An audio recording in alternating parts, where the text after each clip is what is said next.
karton at payaman lang ito.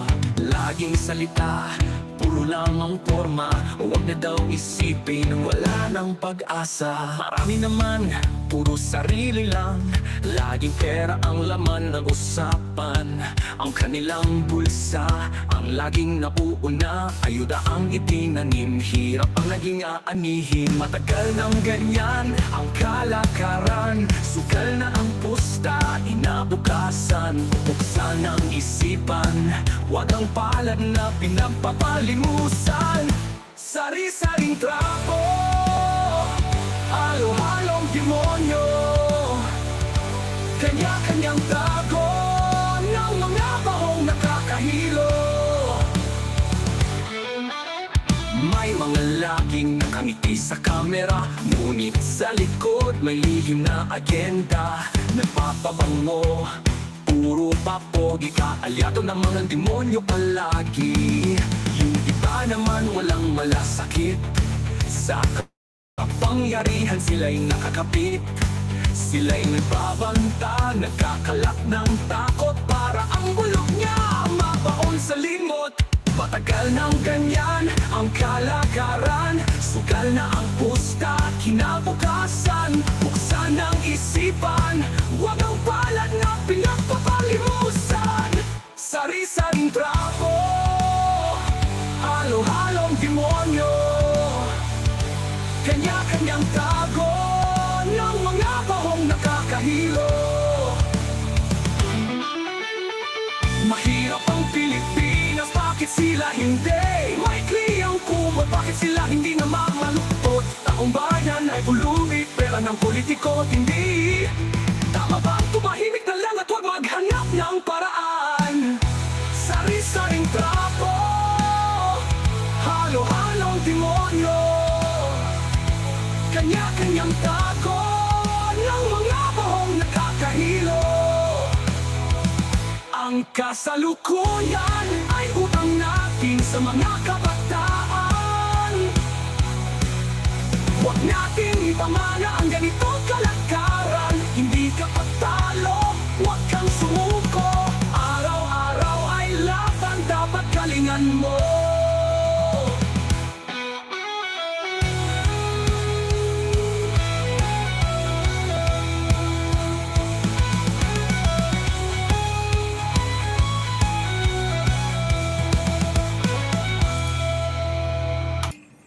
Alright! Yan! Magandang araw mga kabatas natin at welcome sa isa namang live stream. Mga kabatas natin, ito na namang isang Tulfo. Mga kabatas natin, no? Itong si Erwin Tulfo. Bumoboses. Sabi niya dito mga kabatas natin, VP Sara's refusal to take oath triggered impeachment call. Sabi ni Tulfo daw. Majority leader siya mga kabatas natin na itong si Erwin Tulfo. At saka take note mga kabatas natin, itong si Erwin Tulfo na ito yung gusto niyang maging DSWD secretary. Ngayon mga kabatas natin, hindi siya qualified. Kasi may question sa kanyang citizenship. Ang ginawa niya mga kabatas natin, nagpa-appoint na lang siya doon sa, ang tawag doon? ACT-CIS. ACT-CIS na party list ng kanyang kapatid na si Raffy Tulfo para maging congressman siya. Mga kabatas natin, no? Sinabi ko sa inyo yung mga grounds, di ba? Pinaliwanag ko na sa inyo yung mga grounds para magkaroon ng impeachment. Ngayon yung mag-refuse ka mag-take oath, ground ba yun para ma-impeach ang isang tao? Ang babaw naman, Erwin Tulfo. Basta Tulfo talaga. Ay!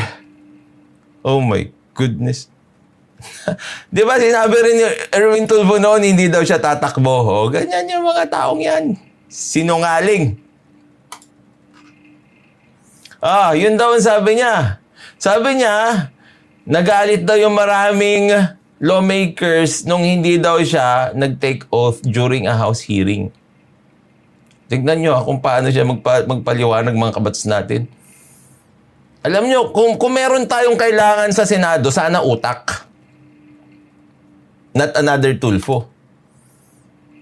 Grabe to. Majority ng Congress when she did that, lalo na yung last one na hearing, then she stood up and she refused Ito, sa One News. Ito, mga kabats natin, One News. to take an oath. Karamihan or majority ng mga congressmen, women, were frustrated and were kind of upset. Parang nabastos daw yung... yung pala yun. Pag nabastos ka pala, magpa-file ka ng impeachment. Hindi pala based sa grounds. Ang galing talaga nitong si Erwin Tulfo. Basta Tulfo talaga matalino. Matalino sa mga bobo. Bobo ka ang bulaklak.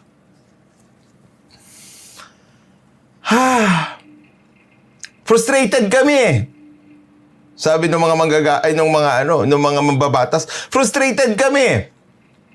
Filean natin ng impeachment si Sara Duterte. Talino nyo. Nakakainis to mga politikong ito. Oh my goodness. Kongreso. So, yung sa impeachment naman, I believe I will just leave that to the Committee on Justice. Ayaw ko naman sila. Tapos sabi niya pa dito, it's the opposition's right to file an impeachment complaint. Hindi naman right yung pag-file ng impeachment complaint. It may be a duty. Okay? Duty or a power. Pero, syempre, kailangan mo ng grounds. And it's not a right. Yan. Yan yung mga magiging senador nyo. Ang pangunahan. Pero, in reality, medyo maraming nagalit. Maraming congressman ang nainis dahil parang nainsulto nga raw sila. Parang... Isipin mo na! That's the worst thing to say. No? Bakit mo ipapile ng impeachment yan? Hindi naman dahil sa grounds, kundi na insulto lang. Ganun ba rin yung ginawa ng kapatid mo na Raffy Tulfo sa akin? Kaya siya nag-file ng sangkatutak na kaso sa akin kasi nainis, naasar, nainsulto siya sa akin? Hindi naman, sa bagay, sinabi naman ng mga vlogger mo, di ba? Yung mga vlogger nyo, kayong mga Tulfo brothers, sinabi nyo naman na wala naman kayong pakialam kung mananalo, ang importante na abalan nyo ako. Di ba? Ang importante na abalan nyo ako. Ito. Ganyan din. Walang pakialam sa grounds. Ang dahilan, na insulto sila. Ay! Mag 1 year anniversary that wish sa'yo ni Tulfo, ni RT. She's taking exception na I will not do that. I will not take an oath. Pero meron kasi, kahit yung mga si Pinoy dati, took an oath doon sa Deng Baksha investigation. Ganon din si Pangulong Ramos in the 90s, yung tungkol dyan sa Manila Bay Area, yung tinatawag na yung reclamation. And then si Erap Estrada also took an oath when he faced the Senate. Well, I mean, so a lot of congressmen got angry because of that. But were there impeachment talks to begin with? Because that's what... Hindi nga. Nagalit daw sila, kaya mag-i-impeach sila. Ganyan. Walang grounds. Ikaw naman. Sinusubukan mo pa mag-make sense sa taong yan, yung mga binanggit niya, it doesn't make sense at all. Impeach natin siya. Bakit? Galit ako ganoon ba? Ano bang grounds for impeachment? Dapat galit. What the Vice President was alleging, right? She's always said na all of these hearings are just part of a coordinated political attack against her to take her down. That You're really trying to make sense out of that conversation with Erwin Tulfo. Umpisa pa lang, alam mo na hindi niya alam kung ano yung sinasabi niya. you guys are reading from a script daw, that there is a narrative that you're following, etc., etc. So is there merit to what she's saying? I'm not a lawyer, actually. Pero looking at it right now, yung Committee on Justice will be the one to decide kung meron bang foreign substance, meron bang culpable violation of the Constitution kasi kung titignan mo, yung ginawa niya na hindi siya nag-take an oath, is it culpable violation of the Constitution? Pero may mga nagsasabi kasi kami mga kasama na, paano naman ito kung during breaks na nag-uusap?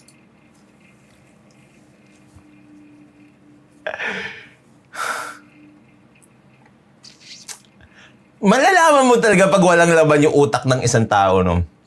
If you refuse to take an oath, is it culpable violation of the Constitution? Doon pa lang alam mo na eh. Kahit naman hindi ka abogado, pag may common sense ka lang, common sense lang ah. Hindi na critical thinking. Nakalagay ba sa Constitution yung pagte-take ng oath? Tapos pag violate mo yon, culpable violation of the Constitution ba yun?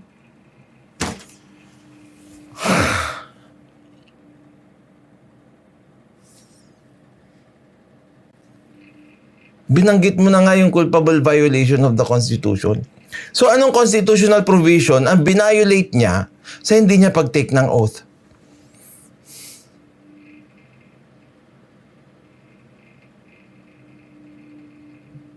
Ano? Sige nga, Erwin. Erwin! Magka-sense ka naman kahit konti. Pareho kayo ni Raffy Tulfo eh. Banggit kayo ng banggit ng mga words, hindi nyo naman naiintindihan. Napakasimpleng English lang yan. Di ba taga-Amerika kayo? Di ba? American citizen ka pa nga eh. Rin-announce mo na ba yung American citizen mo? Di ba naging American citizen kayo? Yun nga yung naging issue sa iyo, sa DSWD appointment mo. Di ba? Oh, culpable violation of the Constitution. By those 3 words alone. What do you understand by that?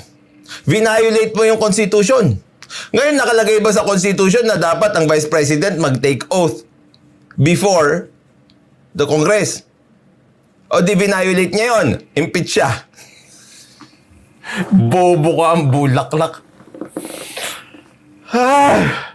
Bobo ka talaga ang bulaklak. Usap ang mga congressman, why can't she explain saan napunta yung 125 million na intelligence fund? Yun ang dapat niyang sagutin. Hindi pa naman niya nasasagot. So I don't...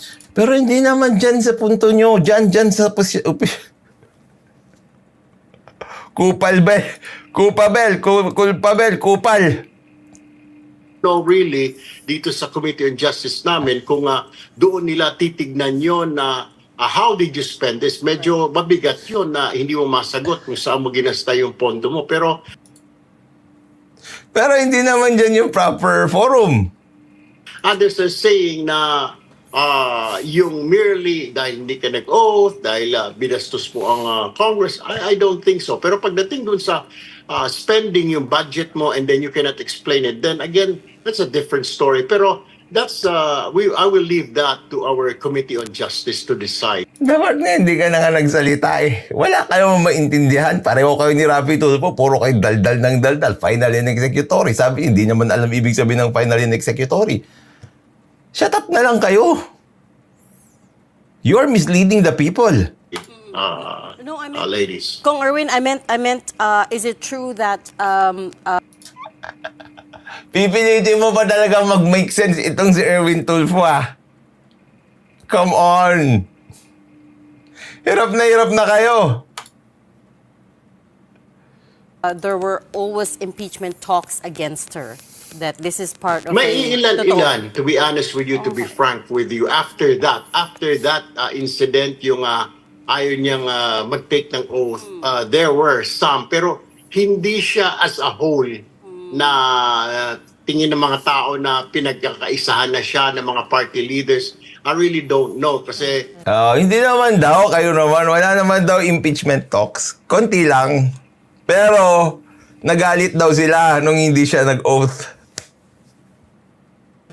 When the speaker met with, usually mga ganyan desisyon. Binabayaran ba ito pag magpapa-interview ka? lahat ng party leaders pinupulong muna ni Speaker Romualdez, tulad nung kay Teves. There was a meeting, I was there, I attended that meeting, pero itong meeting recently by the Speaker with the party leaders, yung pinag-usapan Hindi naman daw, pero I really don't know. Yan, ganyan. Magdaldal ka lang. lang nila yung budget kung zero ba or ibibigay ba, and karamihan nagsabi na bawasan, pero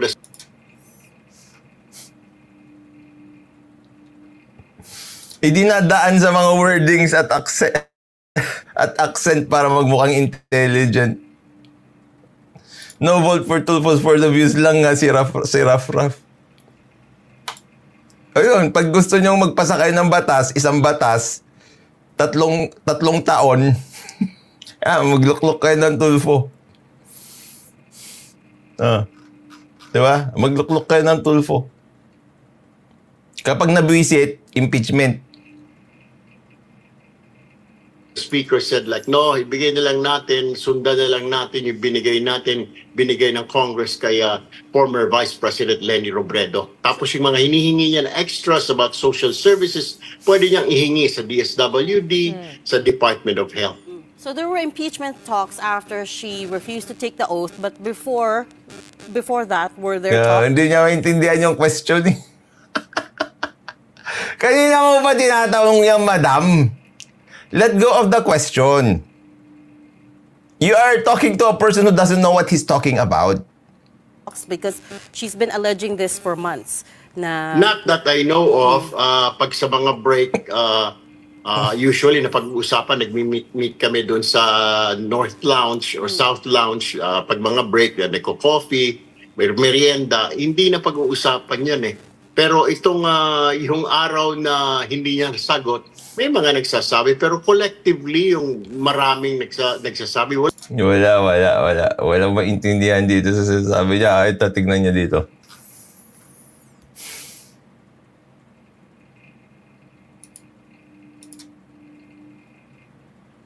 Up, and I said like...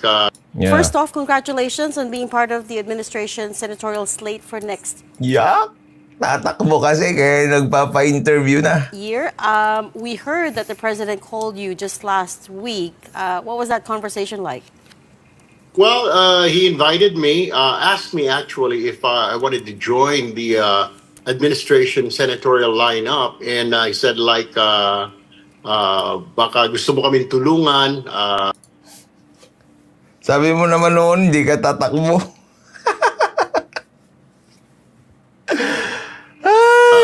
Tulad sa DSWD.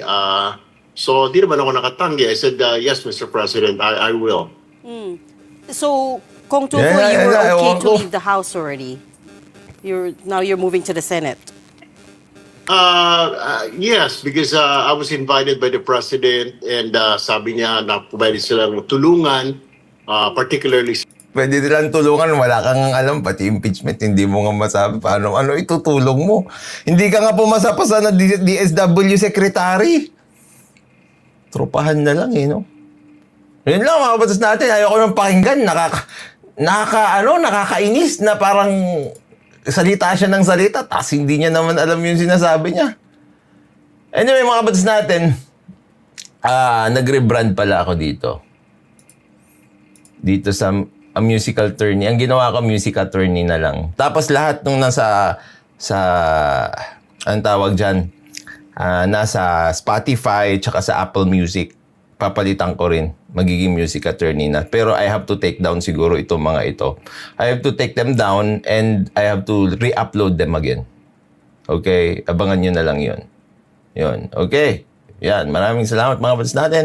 Siyempre, tulad lagi yung sinasabi, matulog po tayo na mahimbing dahil alam natin na natutulog na mahimbing, siya yung laging panalo. Paalam po. Pansamantala.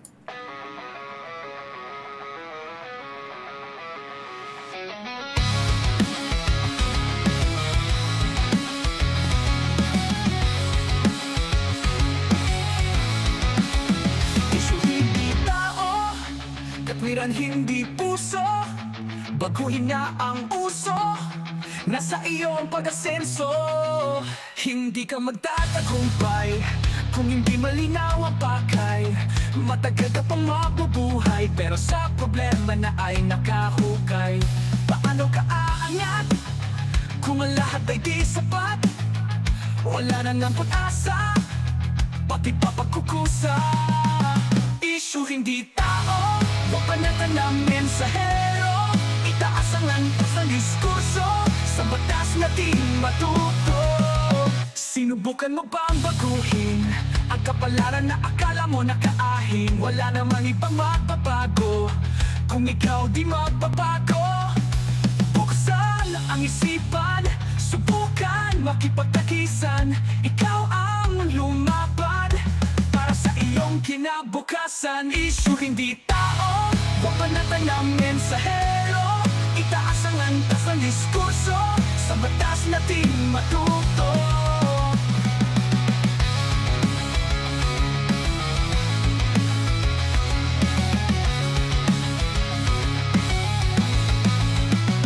Huwag allergic sa talino, huwag umiwas sa diskurso. Lahat ng pagbabago ay magulo, pag lumipas naman isulit ito.